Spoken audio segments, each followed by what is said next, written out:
హరే కృష్ణ అందరికి. హరే కృష్ణ.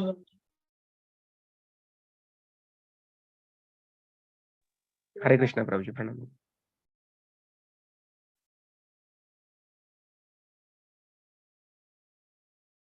హరే కృష్ణ.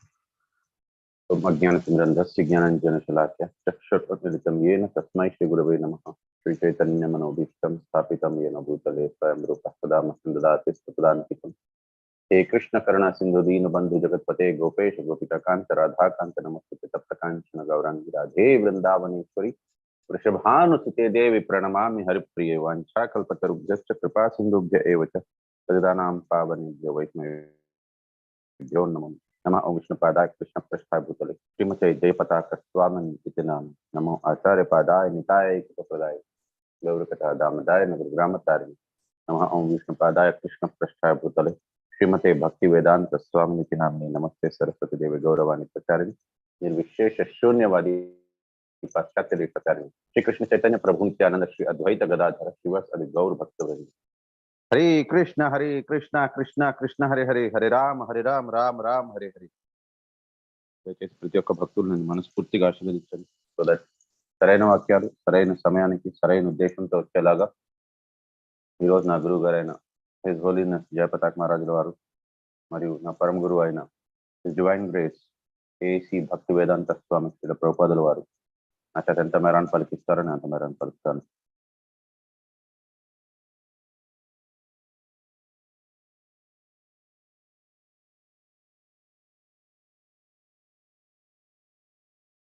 పదహారవ అధ్యాయం 16వ శ్లోకం కదా. అవును ప్రభుజీ. 3వ స్కందం 18వ అధ్యాయం 16వ శ్లోకం. చదివేదంతా అయిపోయింది కదా మీది? అయిపోయింది. పునర్గదాం స్వ ఆదాయ బ్రాహ్మయంతం అభిక్షిత బ్రాహ్మయంతమభీక్షణాశః అభ్యాధావద్ధరః క్రుద్ధః సంరభం దష్టదాచ్ఛదం. Translation: The personality of God had now exhibited his anger and rushed to meet the demon who bit his lip in rage, took up his mace again and began to repeatedly brandish it about. So ఇక్కడ దాకా ఏంటి అని అంటే, హిరణ్యాక్షుడు భగవంతుడిని నానా రకాల మాటలతోని, అతను ఇబ్బందికరమైన మాటలతోని భగవంతుణ్ణి అతను సూటిపోటి మాటలతో పొడిచినట్టుగా అతన్ని ప్రసంగించారు. అతన్ని అడవి మనిషిలాగా సంబోధించారు. అతన్ని నిర్లజ్జుడిగా చెప్పారు. ఎందుకు అని అంటే అతను ఎప్పుడూ కూడా ఎల్లవేళ దేవతల పక్షాన్ని తీసుకొని ఉంటారు అని. కాబట్టి అతను సహజ శత్రువు అని చెప్పారు రాక్షస జాతి వారికి అందరికీ కూడా. అండ్ అది కాకుండా దేవతలకి వారందరికీ భూమండలం మీద అధికారం లేదు. అదంతా కూడా కేవలం రసాతలం, తలాతలం, ఇంకా ఇతర అధమ లోకాలు వారికి మాత్రమే అధికారం ఉన్నది భూమండలం మీద. కాబట్టి మీకు లేదు, మీరు ఏ రకంగా భూమండలాన్ని మీరు మీ స్వాధీనంలో పెట్టుకుంటారు అని అప్రియమైన మాటలతోని చెప్పినట్టుగా మామూలుగా అందరూ విన్నారు. కాకపోతే శ్రీధర స్వామి చెప్పింది ఏంటి అని అంటే, అతను అక్కడ కేవలం చెడు మాటలతోని లేకపోయినా భగవంతుణ్ణి సూటిపోటి మాటలతో మాత్రమే కాదు, అతను సూక్ష్మంగా మనం ఒకవేళ గమనించినట్లయితే ఆరాధిస్తున్నారు, అతన్ని కొలుస్తున్నారు, పొగుడుతున్నారు అని చెప్పనన్నారు. సో ఈ రకంగా అంతా అయిన తర్వాత భగవంతుడు అన్నారు, అవును మేము అడవి వారమే, కానీ నీలాంటి సునకముని సంహరించే కొరకు మేము అడవి జంతువులు అయ్యాము అన్నట్టుగా ఆ రకంగా భగవంతుడు చెప్పారు. అయిన తర్వాత personality of God but now exhibited his anger. So ఎందుకు ఆ కోపం? ఎందుకు? భగవంతుడికి అసలు కోపం అనేదే రాదు. సుహృదం సర్వభూతానం జ్ఞాత్వామాం శాంతి రచ్చతి అన్నారు. జీవభూతులందరికీ కూడా అతను సుహృదుడు. ఆప్తమిత్రుడు. మరి అలాంటప్పుడు ఎందుకు కోపం ఎందుకు వచ్చింది ఇక్కడ అంటే, యాక్చువల్గా ఈ కోపము అతను అంటే మామూలుగా ఎవరి ఏ జీవితోనైనా సరే కూడా స్వతహగా వచ్చే కోపం కాదది. భగవంతుని యొక్క భక్తులని ఎవరైనా సరే కూడా ఇబ్బందికరమైన, కష్టమైన లేకపోయిందా వారు సహించలేనంత పీడని తీసుకొని వచ్చారని అంటే మాత్రం అది భగవంతుడు సహించలేరు. వారి భక్తులకి ఎవరు కూడా అసలు ఇబ్బంది కలిగించకూడదు. టైమ్ అండ్ అగైన్ మనం అది చూస్తున్నాము. మనకి చాలా చాలా సన్నివేశాలు మనకి శ్రీమద్ భాగవతంలోనిచ్చారు. భగవంతుడిని అప్రియమైన మాటలు చెప్పినా సరే కూడా భగవంతుడు దాన్నంతా తట్టుకున్నారు. కానీ తన భక్తులకు ఎవరైనా సరే కూడా కొద్దిగా నష్టం వాటిల్లాలని ప్రయత్నించినా సరే కూడా అది భగవంతుడు దాన్ని తట్టుకోలేరు. సో ఇక్కడ భూమాతని మరియు బ్రహ్మ వారికి చాలా చాలా ఇబ్బంది కలిగించారు. కాబట్టి ఇంద్ర తదితర దేవీ దేవతలు వారందరూ గొప్ప భక్తులు. సో ఆ భక్తులకు ఇబ్బంది కలిగించారు కాబట్టి భగవంతుడికి కోపం వచ్చింది. అప్పటిదాకా ఎన్ని అప్రియమైన మాటలు చెప్పినా సరే కూడా భగవంతుడు దాన్నంతా కూడా తట్టుకుంటూనే ఉన్నారు. దాన్ని పట్టించుకోలేదు. భగవంతుడు ఇవాళ కాలంలోనేంటి అని అంటే అందరికీ కూడా మ్యాజిక్ కావాలి. మ్యాజిక్ ఎవరైనా చేశారంటే వారే భగవంతుడు. కొద్దిగా బూడిది సృష్టించారు, ఒక రాయి సృష్టించారు, లేకపోయిందా ఇక్కడున్న వాళ్ళు మాయమైపోయి వేరే దగ్గర ప్రత్యక్షం అయ్యారు. ఇవంతా కూడా ఏంటి అని అంటే ఇవాళ లోకంలో ఉండేవారికి భగవంతుని లక్షణాలు అవి. మామూలుగా ఎవరు చేయలేరు, అలా చేయగలిసిన వారే భగవంతుడు అని చెప్పని వెంటనే వారు శరణాగతికి వచ్చేస్తారు. కానీ భగవంతుడు క్వాలిఫికేషన్ అది అసలు కానే కాదు. భగవంతుడు క్వాలిఫికేషన్ ఏంటి అనేది ఫస్ట్ ఆఫ్ ఆల్ అది తెలుసుకోవాలి. భగవంతుడి క్వాలిఫికేషన్ ఏంటి అని అంటే అసలైన క్వాలిఫికేషన్ శిష్ట రక్షణ. దుష్ట శిక్షణ కోసం కూడా భగవంతుడు కాదు వచ్చేది. ధర్మ సంస్థాపన కోసం కూడా కాదు భగవంతుడు వచ్చేది. ధర్మ సంస్థాపన అనేది స్వతహాగా జరుగుతుంది. శిష్ట రక్షణలోనే పార్ట్ ఇవంతా కూడా. అవన్నీ సైడ్ ఎఫెక్ట్స్ అవి. దుష్ట శిక్షణ మరియు ధర్మ పరిరక్షణ అవంతా కూడా సైడ్ ఎఫెక్ట్స్ అవి. సో ఒక రియాక్షన్ జరుగుతోంది అని అంటే ఆ రియాక్షన్ తో పాటు కొన్ని అవుట్కమ్ వస్తూ ఉంటుంది. సో ఒరిజినల్ డిజైర్డ్ అవుట్కమ్ ఏంటి అని అంటే భగవంతుడు వచ్చేదానికి, లేక భగవంతుడు ఆవిర్భవించేదానికి, భగవంతుడు వారి మంజరీల్ని పంపించేదానికి ముఖ్యమైన కారణం ఏంటి అని అంటే శిష్ట రక్షణ.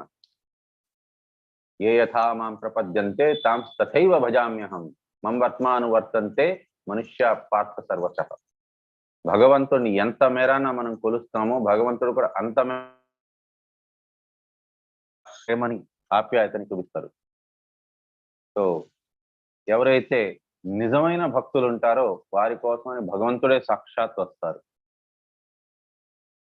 సో కాబట్టి ఇక్కడ భూమాతని రక్షించే దానికోసమని సాక్షాత్ భగవంతుడే వచ్చారు. సో అదే మనలాంటి వారి కోసం అయితే, లేకపోతే అట్లీస్ట్ నాలాంటి వారి కోసం అయితే భగవంతుడు సాక్షాత్ రాకపోవచ్చు. రారు ఖచ్చితంగా. ఎందుకనంటే అంత గొప్ప శ్రేణిలో లేను నేను. సో కాబట్టి భగవంతుడు భూమాత కోసమని వచ్చారు. వచ్చి అక్కడ భూమాతని పరిరక్షించే దాంట్లోని ఇక్కడ యుద్ధం కూడా చేస్తున్నారు. అండ్ భగవంతుని యొక్క మ్యాజికల్ పవర్స్ అవంతా ఏంటి అని అంటే భూమండలం ఒక చిన్న రాయిని మనం నీళ్ళలో దిగిపోతుంది. కానీ అదే మీరు రామేశ్వరంలో వెళ్ళి చూడండి, అక్కడ రాళ్ళన్నీ తేలుతూ ఉంటాయి. ఎందుకు? భగవంతుడు పేరు దేని మీద అయితే అంకితమై ఉన్నదో అది మునగలేదు. ఏదైతే భగవంతుడు పేరు చెప్పి ఏదైతే వేస్తారో ఈ సంసార సాగరంలోని అది నీళ్ళల్లో మునగలేదు. అది పైకి తేలుతూనే ఉంటుంది. అది ఎందుకంటే భగవంతుడే చెప్పారు, దైవీహేష గుణమయి మమ మాయా దురత్య మాం ఏవయ్య ప్రపద్యంతే మాయామేతం తరంతితే. భగవంతుడిని నమ్ముకున్న వారు ఈ లోకంలో నుంచి వారు బయటికి వచ్చేస్తారు. వారి ఈ లోకంలోని ఉండవలసిన అవసరం లేదు. వారిని భగవంతుడే సాక్షాత్ వారిని తీసుకెళ్ళిపోతారు. కాబట్టి భగవంతుడి నామం రాసిన తర్వాత రాయి మాత్రమైనా సరే కూడా ఎలా మునగలదు, అది కూడా తేలుతుంది. అండ్ అదే రకంగా భగవంతుడే సాక్షాత్ ఎప్పుడైతే నీటి మీద పెట్టారో భూమండలాన్ని తన శక్తి, తన ఊర్జతో పాటు భూమండలం కూడా నీళ్ళలో మునగట్లేదు, భూమండలం కూడా నీళ్ళ మీద తేలుతోంది. సో ఈ రకంగా భగవంతుని యొక్క శక్తులు అవన్నీ కూడా అది గొప్ప దీనిలాగా భగవంతుడు అంటే అది ఒక పెద్ద అచీవ్మెంట్ లాగా భగవంతుడు ఇప్పుడు చెప్పుకోలేదు. సో ఇప్పుడు కోపం వచ్చింది భగవంతుడికి and rush to meet the demon. ఇప్పుడు ఆ రాక్షసుని కలిసేదానికి వెళ్తున్నారు. Who bit his lip and rage took up his mace again and began to repeatedly brandish it about. So అతని చేతిలో ఉండే గదని ఆయన పట్టుకొని ఆ అహంకార భావంతో పెదవులు కొరుక్కుంటూ అతను భగవంతుడిని ఏ నోటితోనైతే దూషిస్తున్నారో, సరే ఇప్పుడు అతన్ని కూడా చూద్దాం ఒకసారి, అతని సంగతి ఏంటి అని భగవంతుడు ఇప్పుడు వెళ్తున్నారు. 17వ శ్లోకం. తతచ్చ గదా యారాతిం దక్షిణస్యాం ధ్రువి ప్రభుః అజఘ్నే సతు తాం Soumya గదాయా కోవిదోహనత్. Translation. Then with his mace the Lord struck the enemy on the right of his brow. But since the demon was expert in fighting, O gentle Vidura, he protected himself by a maneuver of his own mace. So ఇక్కడ ఆ యుద్ధం ఎలా జరుగుతోంది అనే సూక్ష్మాల్లోని కూడా ఇక్కడ వివరిస్తున్నారు. So ఇదంతా కూడా మనకు ఒక సినిమాని చూసినట్టుగా మనకి కళ్ళకి కట్టినట్టుగా ఇక్కడ చెప్తున్నారు శ్రీమద్ భాగవతంలో. యాక్చువల్గా శ్రీమద్ భాగవతం అంటే శ్రీమతి రాధారాణి యొక్క పర్సానిఫికేషన్. భక్తి సిద్ధాంత సరస్వతి గోస్వామి ప్రభుపాద్ ఠాకూర్ అతను చెప్పేవారు ఏంటి అని అంటే, శ్రీమద్ భాగవతం అనేది శ్రీమతి రాధారాణి. అండ్ మరి కృష్ణుడు ఎవరు అని అంటే సంకీర్తన, కీర్తన చేయడం భగవంతుడికి. కాబట్టి ఎప్పుడూ కూడా భాగవతం చెప్పాలి అని అంటే దాని ముందు కంపల్సరీగా కీర్తన జరగాలి. భాగవతం స్టార్ట్ అయ్యే ముందు దయచేసి ఇది ఒక పాయింట్ పెట్టుకోండి, ప్రతిరోజు ఒక 5 నిమిషాల కోసమని కీర్తన అనేది కంపల్సరీ చేయాలి.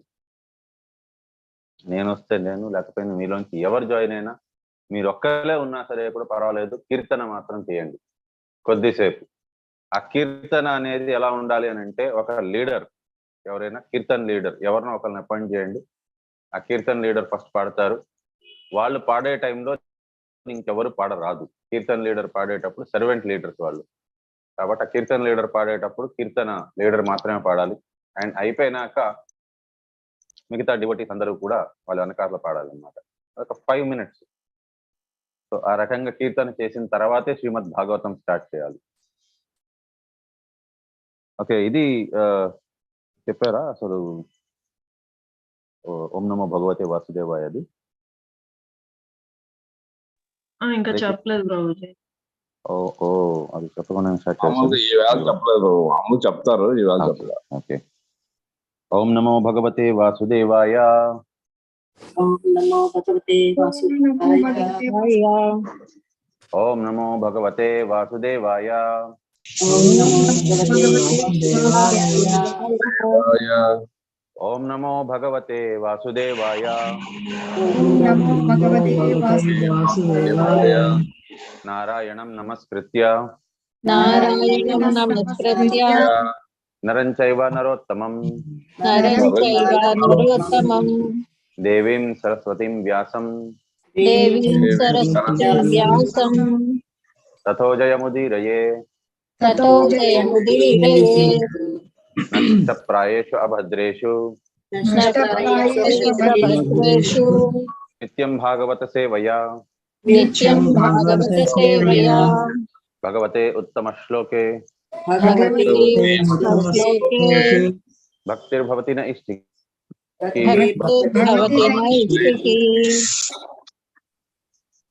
సో ఇక్కడ భగవంతుడు యుద్ధం కోసమని సన్నాహాలు మొదలెట్టారు. సో మొదటి ప్రహారం ఇప్పుడు భగవంతుడు మొదలు పెట్టారనమాట. సో ఈ కోపము, ఈ ప్రహారము, ఈ యుద్ధము భగవంతుడి నుంచి మొదలైంది. ఎందుకు అని అంటే తన భక్తుల్ని పరిరక్షించేదానికోసం, తనని నమ్మిన వారికి తను ఆహ్లాదాన్ని కలిగించేదానికోసమని భగవంతుడి ఇక్కడ యుద్ధం మొదలు పెట్టారు. 18వ శ్లోకం.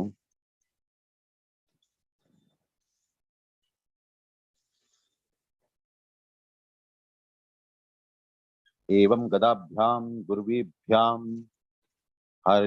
हर्यक्षो हरिरेव च जगीषया सुरं सब्धा वन्यो अन्यां भिजघ्नतुः.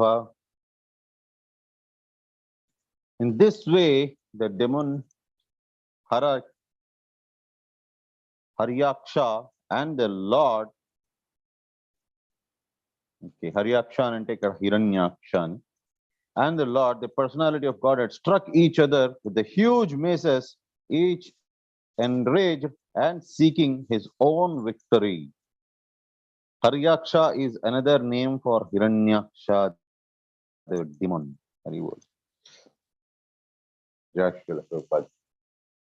సో ఇక్కడ హిరణ్యాక్షుడు మరియు భగవంతునికి మధ్యన యుద్ధము, ఫుల్ స్కేల్ యుద్ధం స్టార్ట్ అయింది. సో అక్కడ హిరణ్యాక్షుడు తన గర్వము, తన అహంకారం కోసం యుద్ధం చేస్తున్నారు. ఇక్కడ భగవంతుడు తన భక్తుల్ని పరిరక్షించే దానికోసం యుద్ధం చేస్తున్నారు. ఇద్దరూ కూడా సమానమైన శక్తి కలిగిన వారు అన్నట్టుగా ఇక్కడ చెప్పబడుతోంది. సమానమైన శక్తితోని ఇద్దరు కూడా యుద్ధం చేస్తున్నారు అని అంటున్నారు. సో ఇద్దరు కూడా గదలతోని ప్రహారాలు మొదలు పెట్టారు.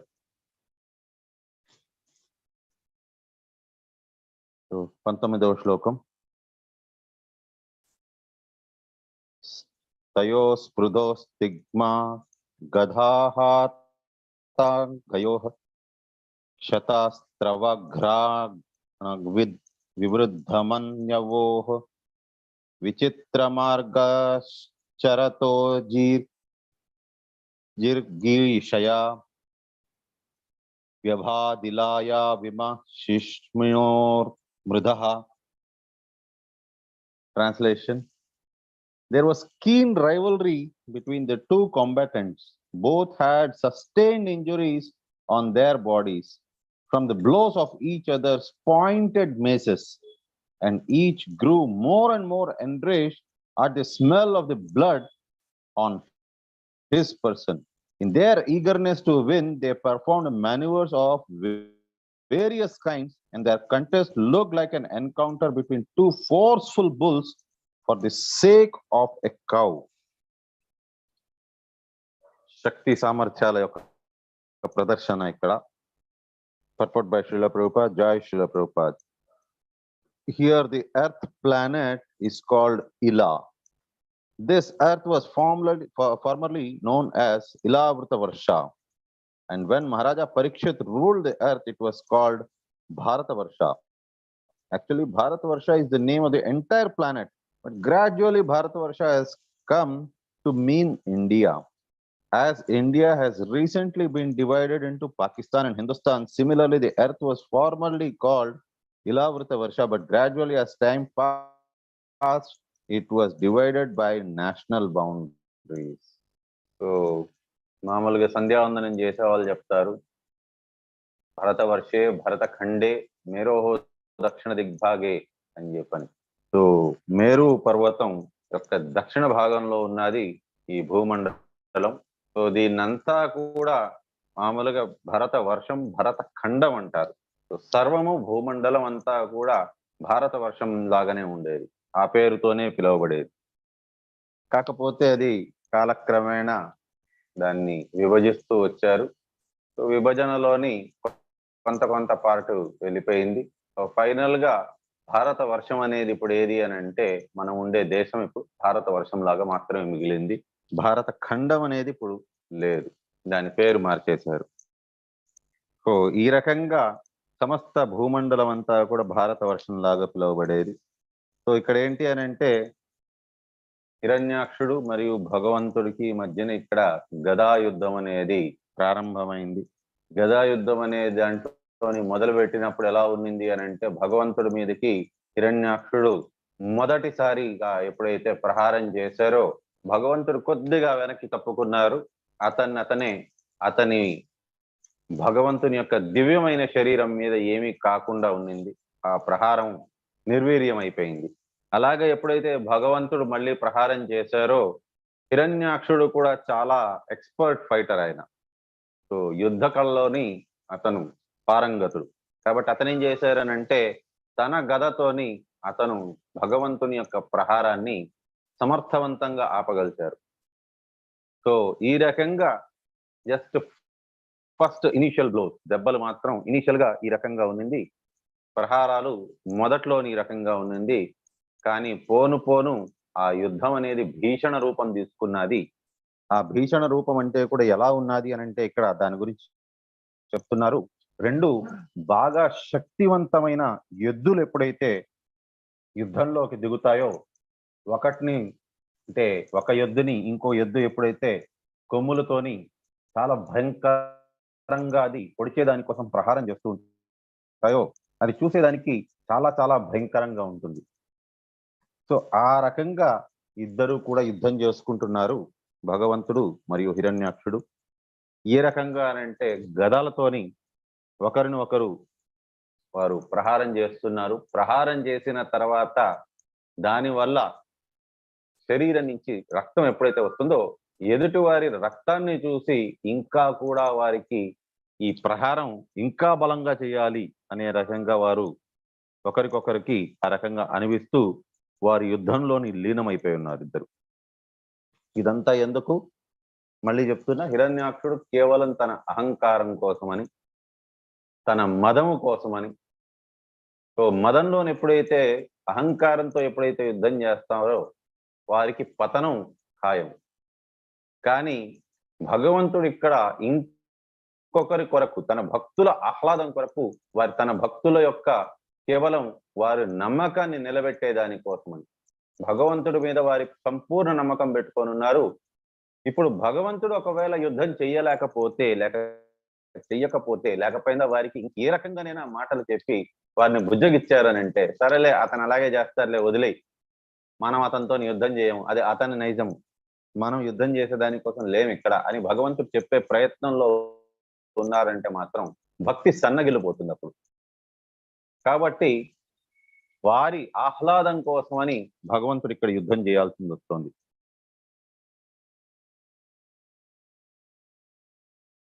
ఇరవయవ శ్లోకం.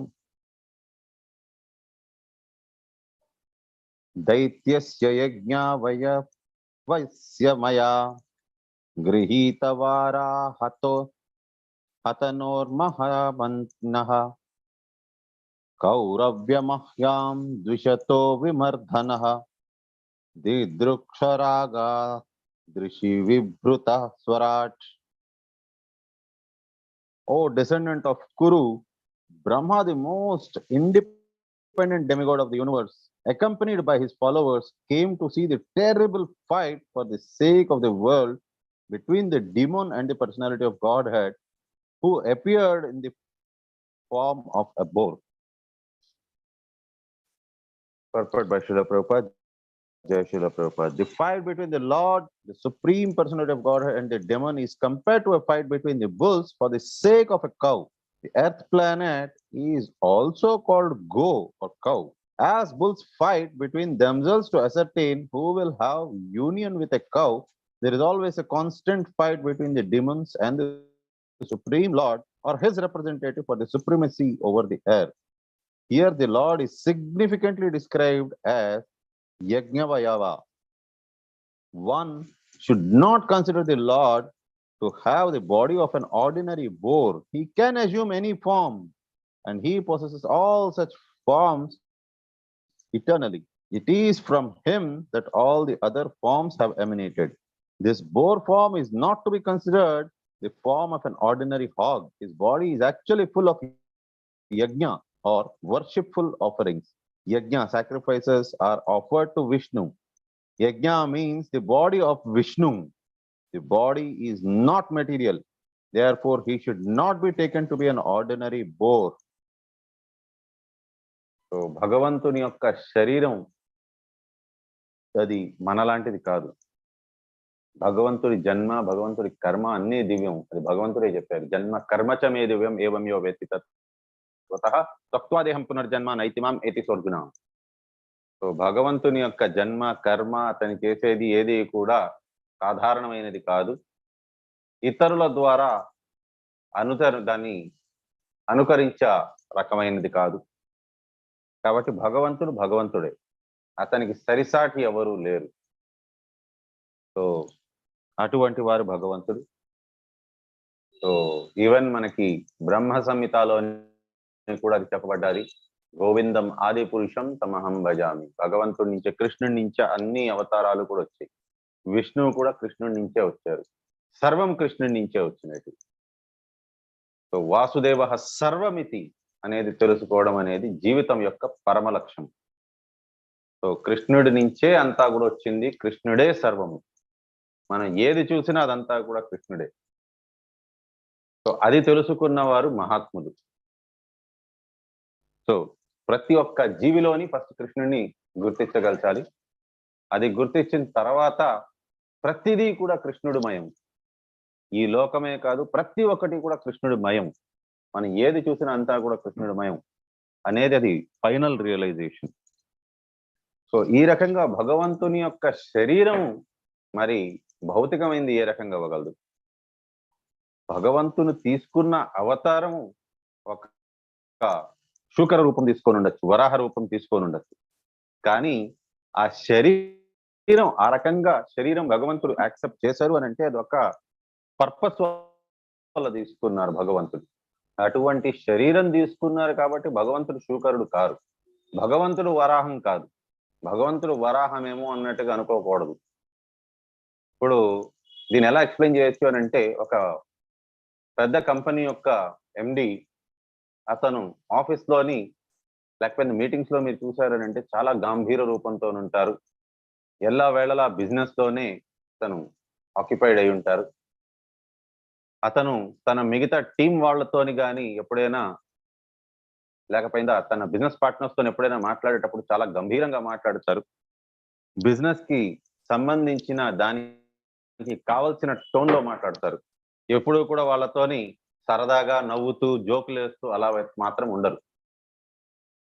కానీ అంటే అతన్ని చూసినప్పుడు ఎలా అనిపిస్తుంది అని అంటే అతను చాలా గంభీరుడు అనిపిస్తారు. కానీ అదే వాళ్ళ ఇంటికి వెళ్ళి మీరు ఎప్పుడైతే చూసారంటే వాళ్ళ పిల్లలతో ఎప్పుడైతే ఆడుకుంటారో అప్పుడు వాళ్ళ పిల్లలు ఏ రకమైన భాషలో అయితే మాట్లాడతారో ముద్దు ముద్దు మాటలు, ఆ రకంగానే అతను తన పిల్లల దగ్గర ముద్దు ముద్దు మాటలతో మాట్లాడుతూ ఉంటారు. వీలైతే అతను భుజం మీద కూర్చోబెట్టుకుంటారు. ఆయన కావాలంటే పిల్లలు దెబ్బలు కొడుతూ ఉంటే దాన్ని తింటూ ఉంటారు. వాళ్ళతో భయపడుతున్నట్టుగా నటిస్తారు. అలా అని ఎవరైనా సరే కూడా వాళ్ళ ఇంట్లో వెళ్ళి ఎంత నవ్వుతూ మాట్లాడుతున్నారు, ఎంత జోక్స్ వేస్తున్నారు, ఎంత ఆహ్లాదంగా ఉన్నారు అని అనుకొని వాళ్ళ ఆఫీస్లోని కూడా అదే రకంగా జోకులు వేసేదానికి ప్రయత్నించారంటే మాత్రం వారికి పరిస్థితి భిన్నంగా ఉంటుంది. ఎందుకు అని అంటే వారి యొక్క ప్రవర్తన ఒక్కొక్కరితోని ఒక్కొక్క రకంగా ఉంటుంది. వారి పిల్లలతో ఒక రకంగా ఉంటుంది, ఆఫీస్ వాళ్ళతో ఒక రకంగా ఉంటుంది. సో భగవంతుడు కూడా అంతే. భగవంతుడు తన భక్తులతోని ఒక రకంగా ఉంటారు, ఎవరైతే భక్తుల్ని ఇబ్బంది కలిగిస్తారో వారితో ఇంకొక రకంగా ఉంటారు. సో భగవంతుడు ఈ శరీరం యాక్సెప్ట్ చేసిందే భగవంతుడు తన భక్తుల పరిరక్షణ కొరకు, తన భక్తులకి ఆహ్లాదాన్ని కలిగించేదానికి, తన భక్తులకి ప్రొటెక్షన్ ఇచ్చేదానికి, తన భక్తులకి నమ్మకాన్ని బలోపేతం చేసేదాని కోసం అని భగవంతుడు ఈ అవతారం తీసుకున్నారే గాని భగవంతుడు సూకరుడు కాదు. So Brahma is described in this verse as Swarat. Actually, full independence is exclusive to the Lord himself. Swarat అంటే అతను ఇంకెవ్వరి మీద కూడా డిపెండెంట్ లేరు అని. ఇక్కడ యాక్చువల్ గా నిజమైన స్వరాట్ ఎవరు అని అంటే భగవంతుడు, కృష్ణుడు. కానీ ఇక్కడ బ్రహ్మని కూడా స్వరాట్ అని పిలువబడ్డారు. ఎందుకు అని అంటే, but as a part and parcel of the Supreme Lord, every living entity has a minute quantity of independence. Each and every one of the living entities within the universe has this minute independence. But Brahma, being the chief of the all living entities, has a greater potential of independence than any other.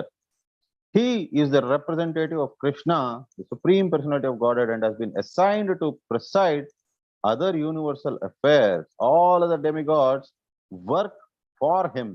Therefore, he is described as Swarat. So మరి బ్రహ్మగారిని ఎందుకు ఇక్కడ స్వరాట్ అని సంబోధించబడ్డారు అని అంటే, అతను జీవులనందరినీ కూడా సృష్టించిన సృష్టికర్త. కానీ ఆ సృష్టికర్త ఎవరు అని అంటే కృష్ణుడు. ప్రతి ఒక్క జీవుడికి కొద్దిపాటు ఆ ఫ్రీడమ్ అనేది ఉంటుంది. కానీ మన చేతిలో ఉన్నది ఆ ఫ్రీడమ్ని మనం ఎలా ఉపయోగించుకుంటాము అని. దాన్ని మనం భగవంతుని కొరకు మనం ఉపయోగించుకున్నాము అని అంటే ఆ ఫ్రీడమ్ మనకి అలాగే ఉంటుంది. కానీ మనం అదే గాని మన ఇంద్రియాలని అంటే ఏదైతే మన ఇంద్రియాలు అంటే యాక్చువల్గా మన దాసులు కావు. అవన్నీ కూడా భగవంతుని కోసం అనేసని యాక్చువల్గా భగవంతుడు దానికి అధిపతి. సో భగవంతుడు యొక్క మన ఇంద్రియాన్ని భగవంతుని యొక్క సేవలో మనం ఉపయోగించుకోవాలి. సో భగవంతుడి ఒక పేరు ఋషికేశ.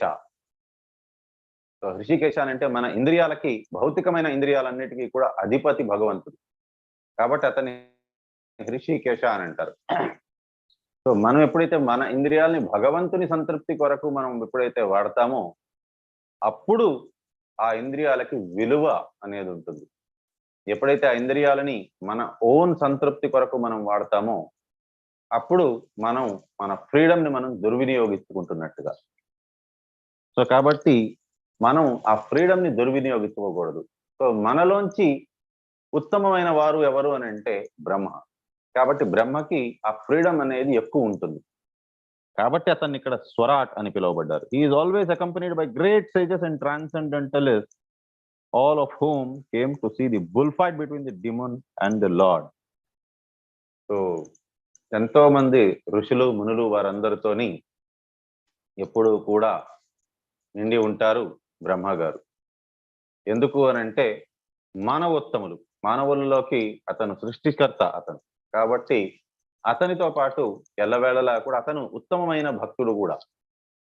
సో ఉత్తమ శ్రేణి భక్తుడు అతను. కాబట్టి ఎల్లవేళ అతను పుట్టిన దగ్గర నుంచి ఆయన కేవలం భగవంతుడిని తెలుసుకునే ప్రయత్నంలోనే ఉన్నారు. కాబట్టి అతను ఉత్తముడయ్యారు. సో అతనికి అంత నాలెడ్జ్, అంత భక్తి, అంత జ్ఞానం ఉన్నది. కాబట్టి భగవంతుడి గురించి తెలుసుకునే ఆ దీంట్లోని ఎండెవర్లోని చాలా మంది ఋషులు మునులు కూడా ఆ ఇతనితో పాటు బ్రహ్మగారితో పాటు ఉంటారు. సో వారందరూ కూడా బ్రహ్మ మొదలుకొని మిగతా ఋషులు మునులు అందరూ కూడా వచ్చారు ఇక్కడ ఈ యుద్ధాన్ని వీక్షించేదానికోసమని.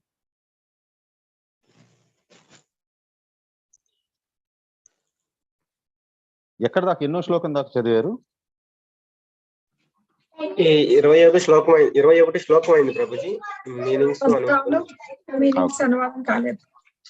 ఓకే. ఆసన్న సౌందిరం అపేత సాధవసం కృతాపరికారాం ఆహార్య విక్రమం విలక్ష దైత్యం భగవాన్ సహర్షనీర్ జగాద నారాయణమాదిశూకరం. ఓకే, వర్డ్ టు వర్డ్ ఎవరైనా చదవండి.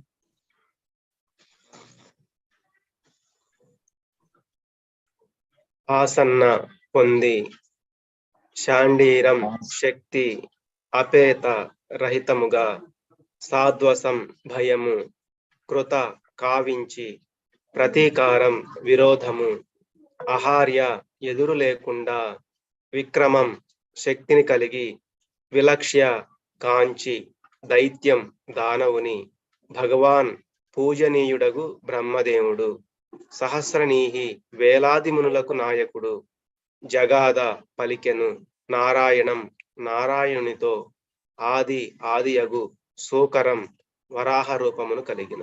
హరే కృష్ణ. అనువాదము. వేలాది ముని యోగ బృంద నాయకుడగు బ్రహ్మదేవుడు యుద్ధస్థలికి అరుదించి దానవుని అనగా ఎవరును తనతో యుద్ధము చేయలేనంతటి అపూర్వమగు శక్తిని బడసినవాడు కాంచిన పిదప ఆది వరాహుడగు నారాయణునితో ఇట్లు పలికెను. హరే కృష్ణ.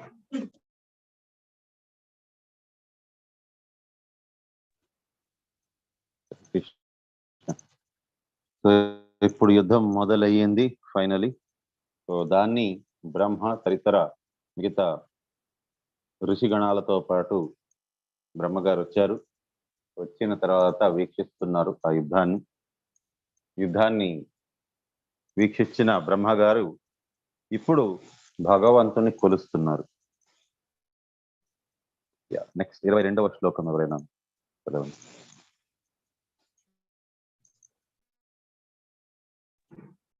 లక్ష్మీపాలిక మాతాజీ, చంద్రావతి మాతాజీ. మాతాజీ చదువుతారండి ప్రభుజీ. హరే కృష్ణ. హరి కృష్ణ ప్రభుజీ. బ్రహ్మోవాచ ఏషా తే దేవదేవానాం అంఘ్రిమూలముపేయుషాం విప్రాణాం సౌరభేయీణాం భూతానామప్యనాగసాం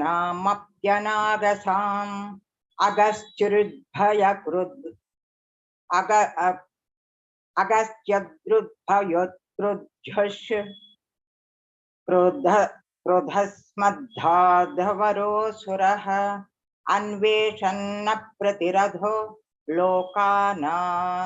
లోకానటతి కంటకః. హరే కృష్ణ.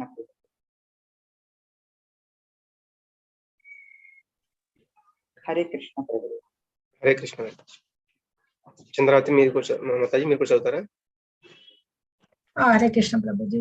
బ్రహ్మ ఉవాచ ఏష తే దేవదేవానాం అంఘ్రిమూలముపేయుషాం విప్రాణాం సౌరభేయీనాం భూతానామప్యనాగసాం అగస్కృద్భయకృద్ దుష్కృత్ అస్మద్రాధవరోసురః అన్వేషన్న ప్రతిరథో లోకానటతి కంటకః. హరే కృష్ణ ప్రభు. ప్రభుజీ 3 times చెప్పించమంటారా ప్రభుజీ? చెప్పించండి ప్రభుజీ. ఓకే. లక్ష్మీపాలిక మాతాజీ 3 times చెప్పించండి.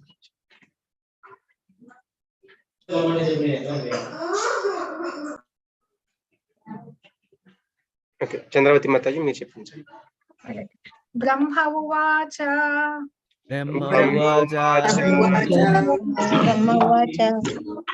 ఏష తే దేవదేవానాం అంఘ్రిమూలముపేయుషాం విప్రాణాం సౌరభేయీనాం భూతానామప్యనాగసాం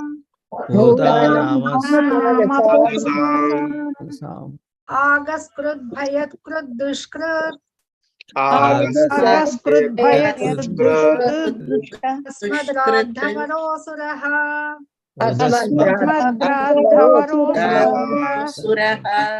అన్వేషన్న ప్రతిరథో లోకానటతి కంటకః. బ్రహ్మ ఉవాచ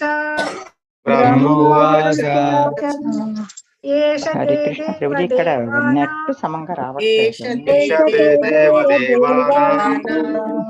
అంఘ్రిమూలముపేయుషాం విప్రాణాం సౌరభేయీనాం భూతానామప్యనాగసాం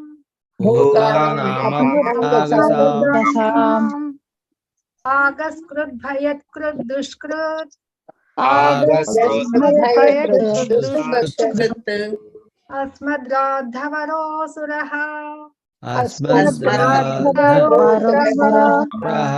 అన్వేషన్న ప్రతిరథో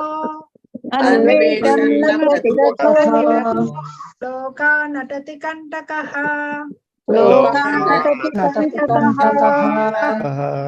బ్రహ్మ ఉవాచ ఏష తే దేవదేవానాం అంఘ్రిమూలముపేయుషాం విప్రాణాం సౌరభేయీనాం భూతానామప్యనాగసాం ఆగస్కృద్భయకృద్ దుష్కృత్ అస్మద్రాద్ధవరోసురః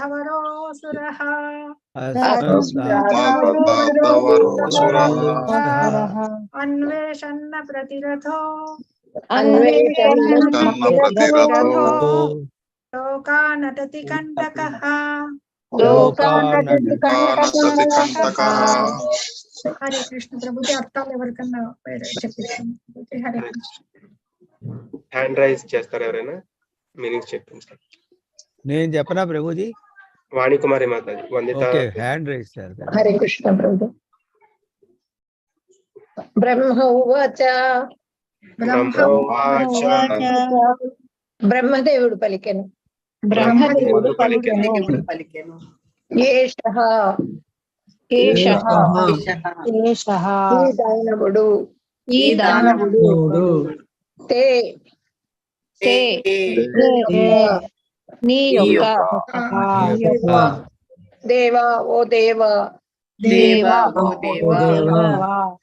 దేవానాం దేవతలకు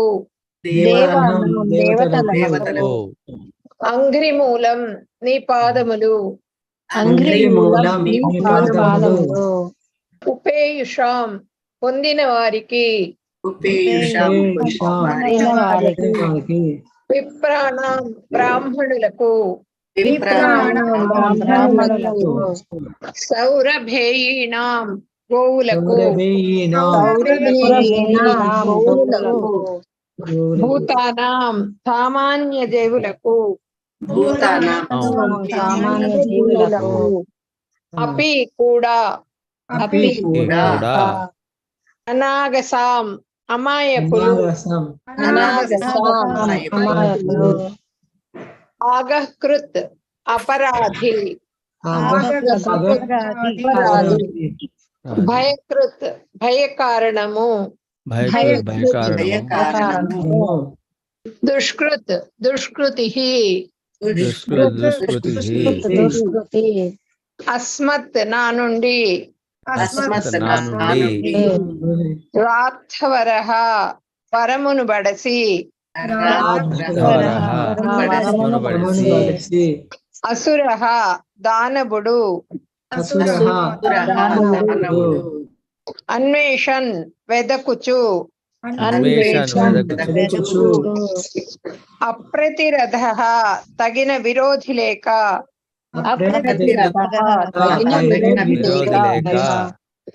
లోకాన్ సమస్త విశ్వమును అటతి చరించుచున్నాడు కంటకః ఎల్లరకు కంటకప్రాయుడైనందున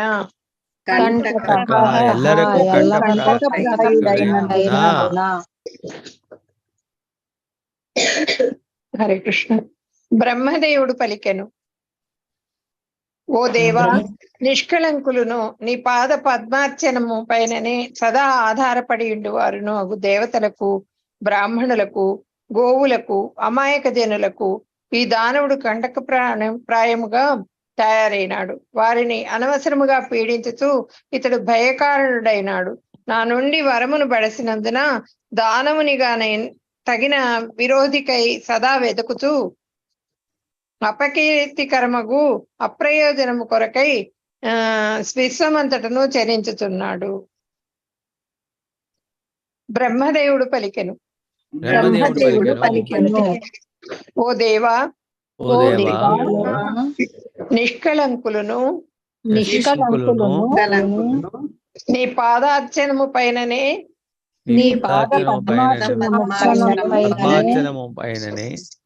సదా ఆధారపడి ఉండువారును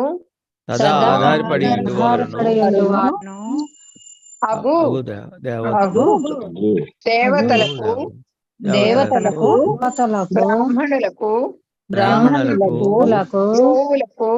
గోవులకు, అమాయక జనులకు ఈ దానముడు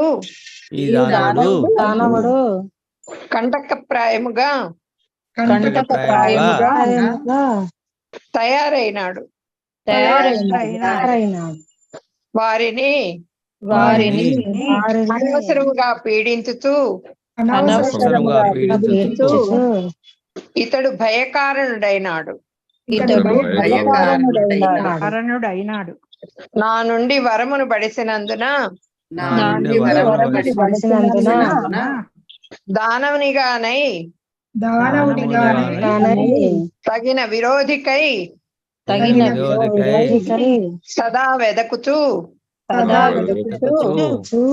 కొంచెం స్క్రాల్ చేయండి ప్రభుజీ.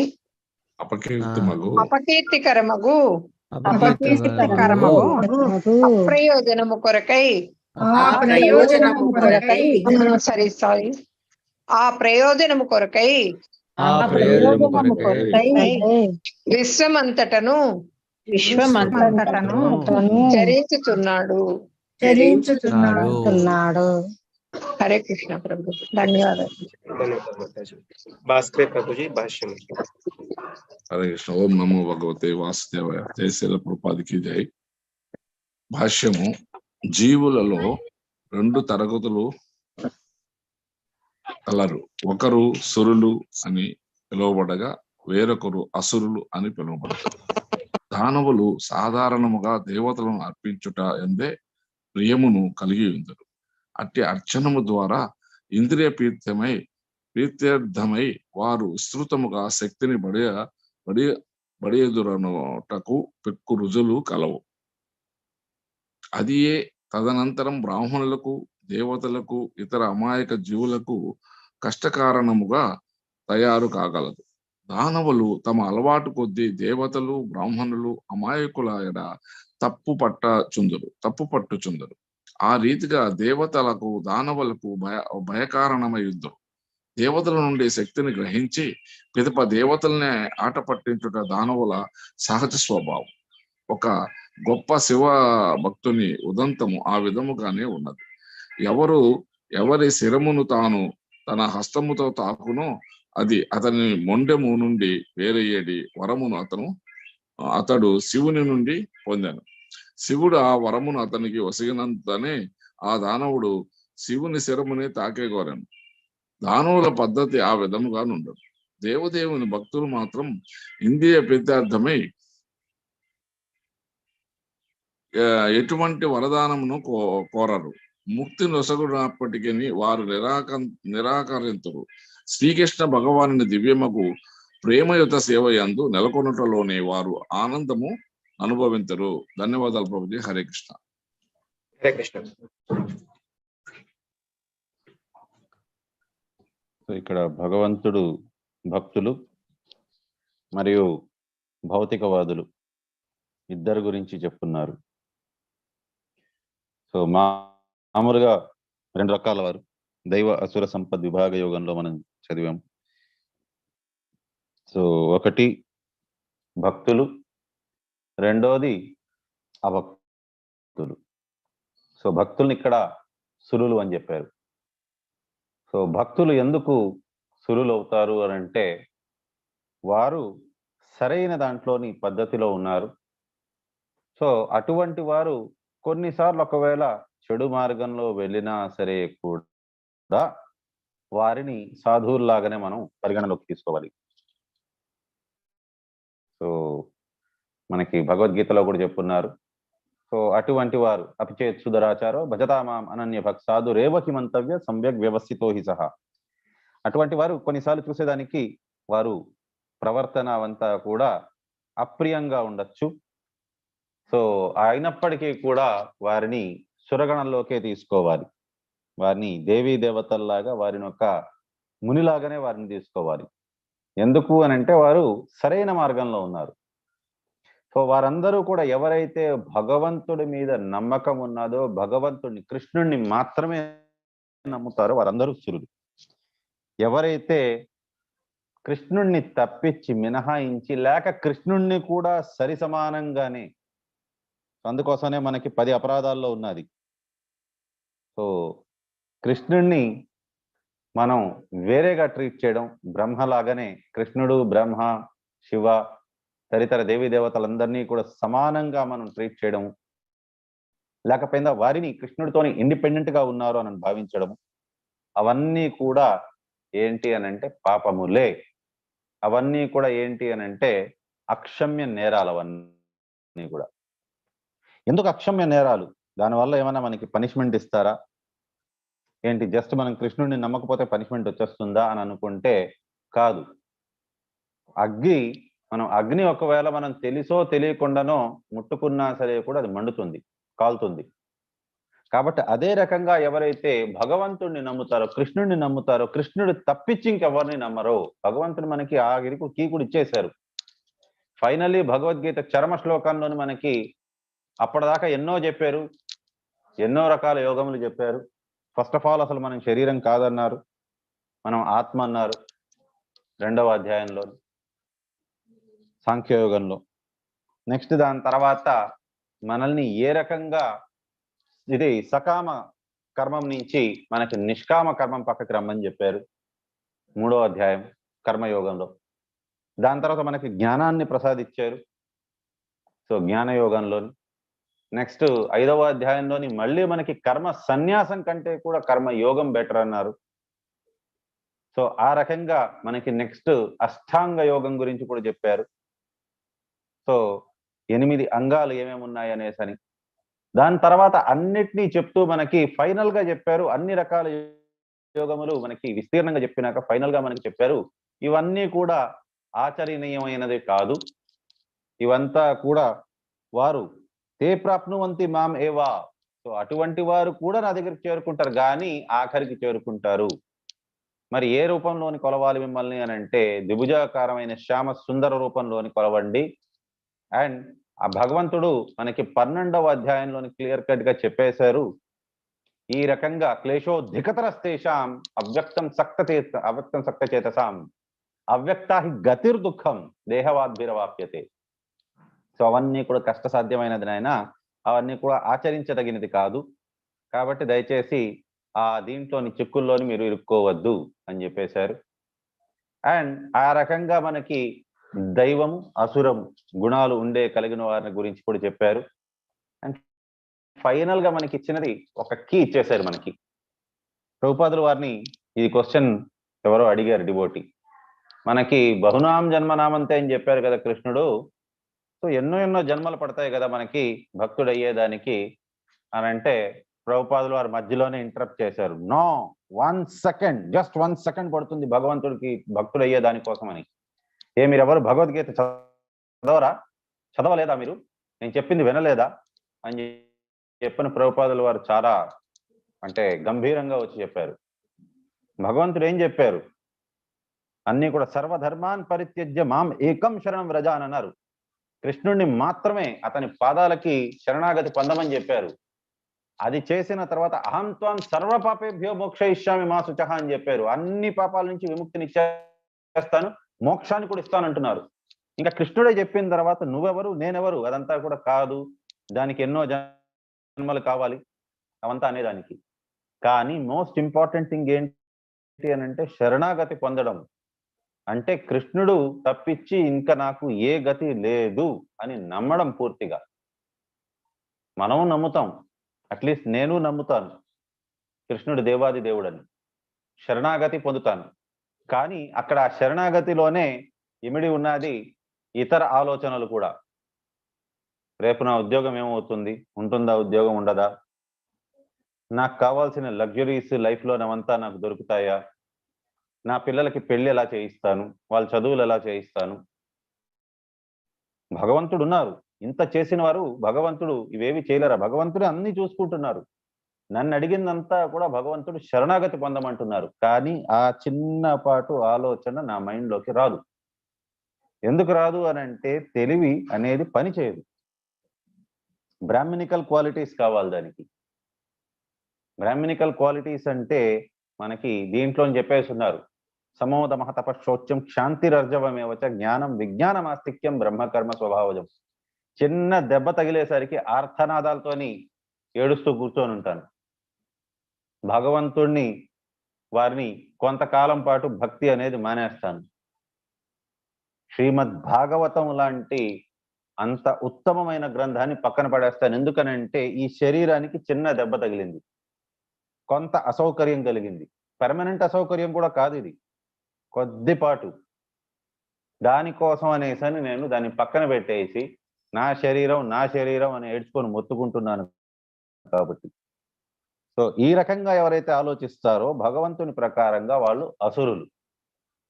ఎవరైతే భగవంతుని కోసమని వారి సర్వంని వారు విడిచిపెడతారో వారు సురులు. ఒక రకంగా మనందరిలోని కూడా కొద్దిపాటు అసుర ప్రవృత్తి ఉన్నది. ఆ అసుర ప్రవృత్తి లేకుండా ఉండలేం మనం. కాకపోతే అందుకోసమనే మనం గురువు శరణం మనం తీసుకుంటున్నాం. మనం కృష్ణుడికి డైరెక్ట్ గా శరణాగతి పొందే అంత అర్హత మనకు లేదు కాబట్టి మనం ముందు గురువుకి శరణాగతి పొందుతున్నాం. గురుదేవ, మేము కొన్ని పాపాలు చేయొచ్చు, కానీ మమ్మల్ని మీ శరణాగతిలోకి తీసుకోండి, మాకు మీ పాదాల దగ్గర చోటునివ్వండి. అందుకోసమనే ఫస్ట్ షెల్టర్ అంటారు. షెల్టర్ అంటే గురువు పాదపద్మముల దగ్గర ఉండడం. గురువు షెల్టర్ దొరకడం అనేది కూడా చాలా చాలా చాలా అరుదైనది, చాలా గొప్ప విషయం. అది షెల్టర్ అంటే ఆశ్రయం. గురువు యొక్క పాదాల దగ్గర ఆశ్రయం దొరకడము అనేది అది చాలా గొప్పది. అది ఆశ్రయం దొరికిన తర్వాత ఇస్తారు ఇనిషియేషన్. ఇనిషియేషన్ అంటే మొదలు పెట్టినట్టుగా, ఇనిషియేట్ చేసినట్టుగా. వాళ్ళు పారంగతులంతా కాదు. ఇనిషియేషన్ వచ్చిన తర్వాత ఇనిషియేషన్ అంటే మొదలు పెట్టారు, ఆ ప్రక్రియ మొదలైంది. ఇప్పుడు ఓర్ అంటారు. ఇప్పుడు దేని నుంచైనా సరే కూడా ఒక ధాతువుని ఎక్స్ట్రాక్ట్ చేయాలంటే కూడా దాన్ని ప్యూరిఫికేటరీ ప్రాసెస్ అనేది ఉంటుంది. సో బంగారం అనేది కూడా మనకి డైరెక్ట్ గా ఎక్కడ పడిపోయి బంగారం బిస్కెట్ల రూపంలోనో లేకపోతే నగల రూపంలోనో ఎక్కడో మనకి భూమి లోపల దొరకదు. అది అదంతా చాలా చాలా కలుషితంగా దొరుకుతుంది. అది దాన్ని తీసి దాన్ని ప్యూరిఫికేషన్ అంతా చేసిన తర్వాత చాలా పెద్ద ప్రాసెస్ తర్వాత అది బంగారం రూపంలోని తలతలా మెరిసే ఒక ధాతు రూపంలో మన ముందు ప్రత్యక్షం అవుతుంది. ఎప్పుడైతే మనం దాన్ని బంగారాన్ని ఎక్స్ట్రాక్షన్ చేసే ప్రాసెస్ లో చూస్తామో అది బంగారంలా కనిపించదు. అది అదంతా కూడా చాలా అంటే మురికిగా ఉంటుంది. అది కానీ ఎప్పుడైతే దాని నుంచి బంగారం, ప్యూర్ బంగారాన్ని దాన్ని తయారు చేస్తారో, ఆ ఎక్స్ట్రాక్షన్ అనేది చేస్తారో, అప్పుడు దానికి ఆ మెరుపు, ఆ విలువ అనేది వస్తుంది. దాని తర్వాత దాన్ని అందమైన ఆకారంలో చెక్కిన తర్వాత అది ఆభరణాల కిందకి మారుతుంది.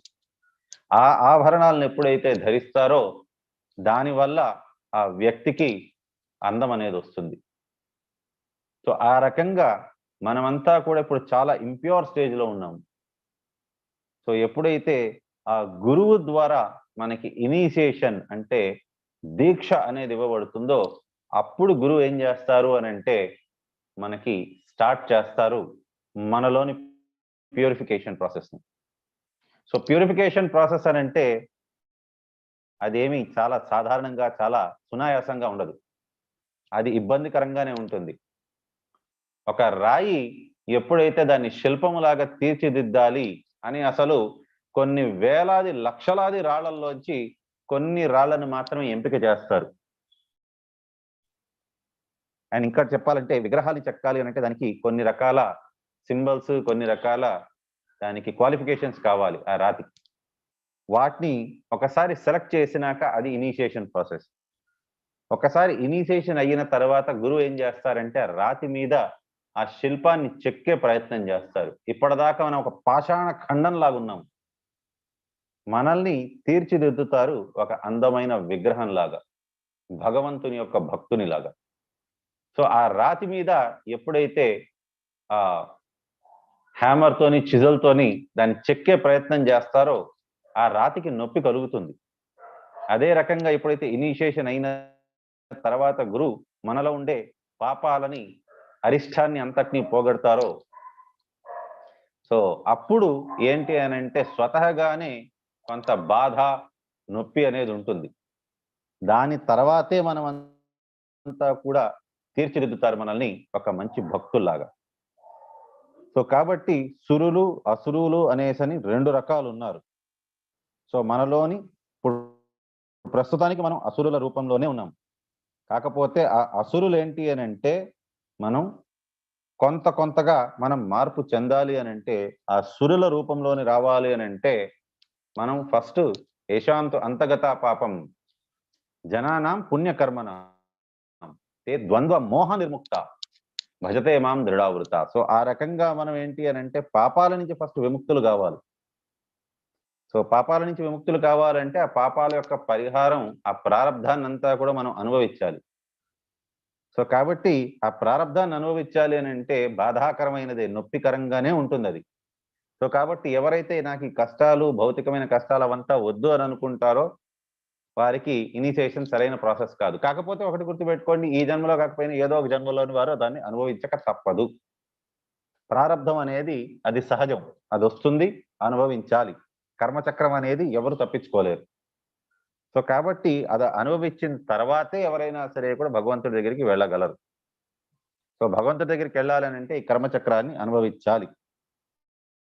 సో కాకపోతే భగవంతుడు భక్తుల పట్ల ఉండే ప్రేమ భావం వల్ల ఆ కష్టాన్ని చాలా తగ్గించేస్తారు. దాని తర్వాత మనకి సురులు, అసురుల గురించి చెప్తున్నారు. సో అసురులు అనేవారు ఏ రకంగా ఉంటారని, demons are generally fond of worshipping the demigods. వారు దేవీ దేవతల్నే కొలుస్తారు. ఎందుకు కొలుస్తారు? ఎందుకనంటే వారికి తాత్కాలికంగా ఏదో కొన్ని లబ్ధులు పొందాలి అని. ఇక్కడ భస్మాసురుడు గురించి కూడా చెప్తున్నారు. భస్మాసురుడికి వరం ఇచ్చేస్తారు దేవీ దేవతలు. దేవీ దేవతను కొలిస్తే వాళ్ళు ఏంటి అని అంటే చాలా చాలా త్వరగా ఇచ్చేస్తారు. దాన్ని శ్రీల ప్రభుపాదుల వారు కొన్ని ఎగ్జాంపుల్స్ చెప్పారు. ఇప్పుడు ఫర్ ఎగ్జాంపుల్ ఎవరైనా ఒక పిల్లోడు యొక్క తండ్రి ఒకవేళ కంపెనీ యొక్క అధిపతి అయితే ఆ కంపెనీ అధిపతి దగ్గరికి వెళ్ళి ఒకవేళ ఏదైనా చెడు వ్యసనాల కోసం ఒక సిగరెట్ అలాంటిది అడిగారు అని అంటే వాళ్ళ తండ్రి ఇవ్వరు. కానీ ఆ చుట్టుపక్కల ఉండే వాళ్ళు ఏం చేస్తారంటే మిగతా వాళ్ళు వారిని ఒకవేళ అడిగారనంటే ఈ పిల్లాడు వెళ్ళి నాకు ఒక సిగరెట్ కావాలని అన్నారంటే అతను పక్కన వాళ్ళు ఇచ్చేస్తారు. ఎందుకు అనంటే వాళ్ళ తండ్రిని మెప్పిస్తారేమో, వీళ్ళకి ప్రమోషన్ ఏదో ఒకటి వస్తుందేమో. ఎందుకు అనంటే అతను సాక్షాత్ ఎండి కొడుకు, అతనికి ఇవ్వకపోతే ఏం చేస్తాడో ఏం పాడో అని చెప్పని వాళ్ళు ఏం చేస్తారంటే ఇచ్చేస్తారు.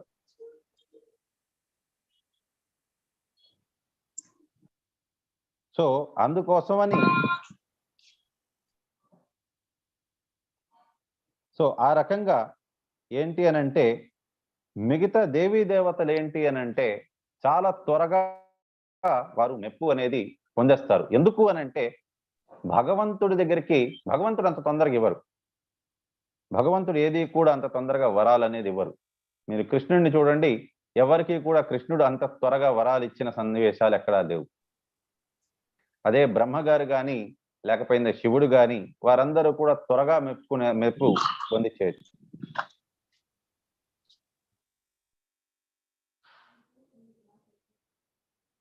సో మిగతా దేవీ దేవతలందరూ కూడా చాలా హరే కృష్ణ, దయచేసి మ్యూట్ లో ఉండండి.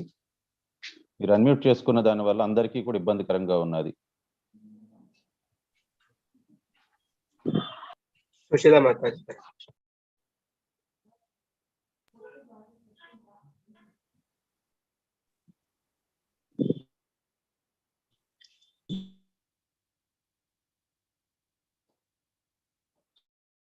సో ఈ రకంగా దేవీ దేవతలు ఏంటి అని అంటే అతి త్వరగా వరాలు అనేది ఇచ్చేస్తారు. కానీ వారు ఇచ్చిన వరాలు అనేది అది యాక్చువల్గా శాపం కంటే తక్కువైనది కాదు. కానీ అదే భక్తుల యొక్క లేకపోయిందా భగవంతుని యొక్క శాపం అనేది అది వరం కంటే ఏమాత్రం తక్కువ కాదు. ఫర్ ఎగ్జాంపుల్ నలకువేర మణిగ్రీవాకి ఎవరిచ్చారు శాపము? అశోక వృక్షాలు నారదముని ఇచ్చారు. మీకేమనిపిస్తుంది, అది శాపమా లేక వరమా? వరమే ప్రభుజీ. చాలా పెద్ద వరం. ఎందుకు అని అంటే కృష్ణుడు మిగతా వారి దగ్గరికి కృష్ణుడు వచ్చేవారు, ఇది కృష్ణుడు దగ్గరికి మిగతా వారు వచ్చేవారు, గోపికలు కానీ గోపబాలులు కానీ. కానీ చెట్లు అవంతటికి అవే కృష్ణుడి దగ్గరికి రాలేవు కాబట్టి కృష్ణుడే వాటి దగ్గరికి వెళ్ళేవారు. ప్రతిరోజు ఆ చెట్ల మీదకి వృక్షాల మీదకి ఎక్కేవారు, దాని చుట్టుపక్కల ఆడుకునేవారు, అక్కడే తిరుగుతూ ఉండేవారు. కాబట్టి కృష్ణుడే సాక్షాత్తు ఆ అశోక వృక్షాలకి వాటికి మోక్షాన్ని ప్రసాదించారు. అసలు కృష్ణుడు దర్శన భాగ్యమే ఎంతో ఉత్తమమైనది. అసలు అది కూడా ఒక భక్తునిలాగా ఆ దృష్టితోని చూడడం అనేది, కృష్ణుడిని నిత్యము చూస్తూ ఉండడం, ప్రతిరోజు కృష్ణుడిని దర్శనం చేసుకుంటూ ఉండడం, దానికంటే మించిన భాగ్యం ఇంకేముంటుంది వారికి. సో మణిగ్రీవ నలకువేరకు ఆ రకంగా వారికి కృప కలిగింది. అండ్ అలాగే ఇంతకుముందు మనం చదివాము ఈ జయ విజయులు వారిద్దరు చేసిన తప్పుకి వారిని దానవుల్లాగా పుట్టమని చెప్పానన్నారు. కానీ సాక్షాత్ భగవంతుడి చేత్తోనే వారు సంహరింపబడ్డారు. సో అది వరం అవుతుందా, లేకపోయిందా అది ఇదవుతుందా, శాపం అవుతుందా? అది కూడా ఒక రకంగా వరమే మరి. సో ఈ రకంగా భగవంతుడు గాని లేక భగవంతుని భక్తులు గాని ఇచ్చిన శాపాలన్నీ కూడా యాక్చువల్గా వరాలే. కానీ దేవీ దేవతల్ని క్షణిక ఆనందం కోసమని లేకపోయిందా తాత్కాలికమైన సౌకర్యం కోసమని ఎవరైతే ప్రార్థన చేసి వారిని మెప్పిస్తారో ఆ వరాలు కూడా శాపం కంటే తక్కువైతే కాదు, అవన్నీ శాపాలు. సో ఇప్పుడు ఇక్కడ హిరణ్యాక్షుడు భగవంతుడు ఇది బ్రహ్మని కోరారు. సో అతనికి అసాధారణమైన శక్తులు కావాలి అని చెప్పని సో హిరణ్యాక్షుడు హిరణ్యకశిపుడు వారికి శక్తులు వచ్చాయి. కానీ ఆ శక్తులు దేనికోసం వాడుకుంటున్నారు? భగవంతుడికి వ్యతిరేకంగా వాడుతున్నారు. కాబట్టి అవన్నీ కూడా వారికి భౌతికంగా అసౌకర్యాన్నే ప్రసాదించింది. కానీ అదే హిరణ్యకశిపుడు కొడుకు ప్రహ్లాద్ మహారాజ్, ఆయన భగవంతుడినే ప్రార్థిస్తూ వచ్చారు. ఆయన ఏ దేవి దేవతని కొలవలేదు. కాబట్టి ఆయన ఏ రకమైన కోరికల్ని కోరలేదు, కేవలం భగవంతుడినే కోరాడు. భగవంతుడిని కోరిన తర్వాత భగవంతుడిని నమ్ముకున్నారు. భగవంతుడు ఎన్నో కష్టాలు ఇచ్చారు, అంత ఈజీ కాదు భగవంతుడు దొరకడం. కానీ అట్ ది సేమ్ టైం ఎన్నో కష్టాలు వచ్చిన అన్ని కష్టాల మధ్యలోని కూడా వారికి ఒక్క కష్టం కూడా వారి దాకా రాలేదు. చూడ్డానికి అవి చాలా చాలా పెద్ద కష్టాల్లాగా అనిపించే కానీ ఒక్క కష్టం కూడా ఆయనకి తాకలేదు. ఏనుగులతో తొక్కిచ్చారు కానీ ప్రహ్లాద్ మహారాజ్కి ఏం కాలేదు. విషపూరితమైన సర్పాలతో కాటు వేయించారు కానీ ఒక్క పాము కాటు కూడా ప్రహ్లాద్ మహారాజ్ దాకా రాలేదు. అతన్ని ఎన్నో ఎన్నో రకాల ఇబ్బందులు కలిగించారు కానీ ఏది కాలేదు ఆయన. ఎందుకనంటే భగవంతుడు ఎవరినైతే ప్రొటెక్ట్ చేయాలి అని అనుకుంటారో వారిని ఆఖరి దాకా ప్రొటెక్ట్ చేస్తారు. మనకు కావాల్సింది పరిపూర్ణ నమ్మకం కావాలి. సో ఇక్కడ మనకి అసుర ప్రవృత్తి కలిగిన వారి గురించి సుర అంటే గణాల గురించి చెప్తున్నారు. సురగణాలు ఎవరంటే భగవంతుడి మీద సంపూర్ణమైన విశ్వాసం పెట్టుకుంటారు. అవశ్య రక్షివే కృష్ణ, ఖచ్చితంగా కాపాడతారు నా కృష్ణుడు నన్ను అని సంపూర్ణమైన నమ్మకం పెట్టుకున్న వారు సురగణంలోకి వస్తారు. ఎవరైతే భగవంతుడి మీద నమ్మకం లేకుండా భగవంతుడు చేయలేరేమో అని అసంపూర్ణమైన నమ్మకం పెట్టుకున్నా లేకపోయినా నమ్మకం లేకపోయినా ఇది ఒక బైనరీ ఆపరేషన్, ఐదర్ 0 or 1 అంతే. భగవంతుడి మీద నమ్మకం ఉన్నదనంటే పూర్తిగా ఉండాలి, లేదు అనంటే మనం కొద్దిపాటు నమ్మకం లేకపోయినా సరే కూడా గోలోకంలోకి మనం ప్రవేశించేదానికి మనకి అర్హత అనేది ఉండదు. కానీ ఈ ప్యూరిఫికేటరీ ప్రాసెస్ అనేది వాసుదేవ సర్వమితి అని చెప్పని ఎప్పుడైతే సమహాత్మ సుదుర్లభ, ఎప్పుడైతే మనం వాసుదేవ సర్వము, అతనే సర్వస్వము, అతనే అన్ని చేయాల్సిన వారు అని ఎప్పుడైతే నమ్ముతారో ఆ నమ్మకం పరిపూర్ణంగా వచ్చేదాని కోసమని బహూనాం జన్మనామంతే ఎన్నో ఎన్నో జన్మలు కావాల్సింది ఉంటుంది. ఎవరైతే ఈ రకంగా ఎన్నో జన్మలుగా వారు పరిపూర్ణంగా కృష్ణుడికి శరణగతి పొందుంటారో తన భక్తుల ద్వారా, అనగా గురు, సాధు అండ్ శాస్త్ర. అందుకోసమనే కలియుగంలోని మీరు పట్టుకోవాలి అని అంటే ఒకటి గురువుని పట్టుకోవాలి, గురువు యొక్క పాద పద్మములు. అందుకోసమని ఇనిషియేషన్ అనేది ద మోస్ట్ ఇంపార్టెంట్ థింగ్ అని చెప్తాను నేను. దానికంటే మించింది ఇంకోటి ఏది ఇంపార్టెంట్ లేదు. ఇనిషియేషన్ అనేదే మోస్ట్ ఇంపార్టెంట్. ఇనిషియేషన్ లేకుండా ఒకవేళ ఈ శరీరం మనం విడిచిపెట్టాము అని అంటే ఈ జీవితాన్ని మనం వ్యర్థం చేసినట్టుగా. 84 లక్షల జీవరాశుల్లోని ఒకటి ఈ మానవ శరీరం. ఆ 84 లక్షల జన్మలు కాదు మనం తీసుకునింది, కొన్ని కోట్లాది జన్మలు తీసుకున్నాం. అది కూడా మళ్ళీ మళ్ళీ కొన్నిసార్లు పైకి వెళ్తాము, కొన్నిసార్లు కిందకు వస్తాము. వైకుంఠపాలి లాగానే మనం వైకుంఠపాలి అని ఎందుకు పేరు పెట్టారు ఇదంతా అంటే ఆ గేమ్కి అని అంటే మనం కూడా ఈ నిచ్చెనలు, ఈ సర్పాలు ఆ రకంగా కొన్నిసార్లు భక్తి అనే నిచ్చెనతోని లేకపోయిందా కొంత మనం ఏదో ఒక పుణ్యకార్యము అటువంటి నిచ్చెనలు, పాప కార్యములు అనే ఈ సర్పాల ద్వారా మనం మింగివేయబడతాము. ఆ రకంగా యోనిలు మనం పైకి కిందకి అవుతూనే ఉన్నాం. మనం ఫైనల్ 100 అనే నెంబర్ ఆ డెస్టినేషన్ కి, దానికి వైకుంఠలోకం ప్రాప్తి, గోలోకం ప్రాప్తి, మోక్షం అనేది ఇంత దాకా రాలేదు. ఎన్నో ఎన్నో కల్పాలు వెళ్ళిపోయాయి. ఎంతో మంది మనతో పాటు ఉన్నవారు ఆల్రెడీ మోక్షాన్ని కూడా పొందేశారు. మనకి ఆల్రెడీ చెప్పున్నారు, కృతయోధ్యాయతే విష్ణు, కృతయుగంలోని విష్ణువుని ధ్యానం చేయాలి అని. ఎంతో మంది ఆ రకంగా చేశారు, వెళ్ళిపోయారు. కృతయుగంలో మనం చేయలేదు. నీ త్రేతాయుగం వచ్చింది, త్రేతాయో యజతో మఖై అన్నారు, యజ్ఞయాగాదులు చేయాలి అని. సో ఆ యజ్ఞయాగాదులు మనతో పాటు ఉన్నవారు, మళ్ళీ జన్మ తీసుకున్నవారు చాలా మంది యజ్ఞయాగాదులు చేశారు, వాళ్ళు వెళ్ళిపోయారు. మళ్ళీ ద్వాపర పరిచర్యాయ, ద్వాపర యుగంలోని విగ్రహార్చన చేయాలన్నారు. ద్వాపర యుగంలోని విగ్రహార్చన కూడా చేసి మనతో పాటే మన పక్కనే ఉండేవారు ఎంతో మంది వెళ్ళిపోయారు భగవంతుడి దగ్గరికి, భగవంతుడి లోకానికి. కానీ మనం వెళ్ళలేదు, పాపాత్ములం. కానీ కలో తద్ హరికీర్తనాత్, కలియుగంలోని మనకి భగవంతుడికి అర్థమైపోయింది, వీరవేవి చేయలేకపోయారు ఇంతకాలం దాకా. ఇన్ని మంచి యుగాల్లోనే వారు చేయలేకపోయారు. ఇప్పుడు ధర్మం అనేది ఒక ఇంటి పాదం మీద నడుస్తోంది, ఈ యుగంలో వీరేం చేస్తారు, కానీ కనీసం కీర్తన చేసుకుంటారా నేనా అని చెప్పని మనం విడిచిపెట్టారు. కీర్తన కూడా సరిగ్గా చేయలేకపోతున్నాను, ఏ రకంగా చేరుకుంటాము? కాబట్టి మనకి అన్నిటికంటే కరుణామయ అవతారం గురువుని మన దగ్గర పంపించారు. ఆ గురువు పాదపద్మములు మనం పట్టుకున్నాము అని అంటే మనకి కనీసం ఒక అవకాశం దొరుకుతుంది అని. ఎందుకంటే జ్ఞానినాస్తత్వదర్శిన, అతను జ్ఞాని, అతను చూశారు తత్వాన్ని, కాబట్టి అతను మనకు ఆ తత్వాన్ని బోధిస్తారు. ఆ రకంగానైనా మనం చేస్తామేమో అని. నెక్స్ట్ సాధు అంటే భక్తులు. అందుకోసమనే ప్రతి ఒక్క వైష్ణవ భక్తుడిని కూడా పరిపూర్ణంగా వారిని మనం కొలవాలి, వారి యొక్క అనుగ్రహం మనకి కావాలి.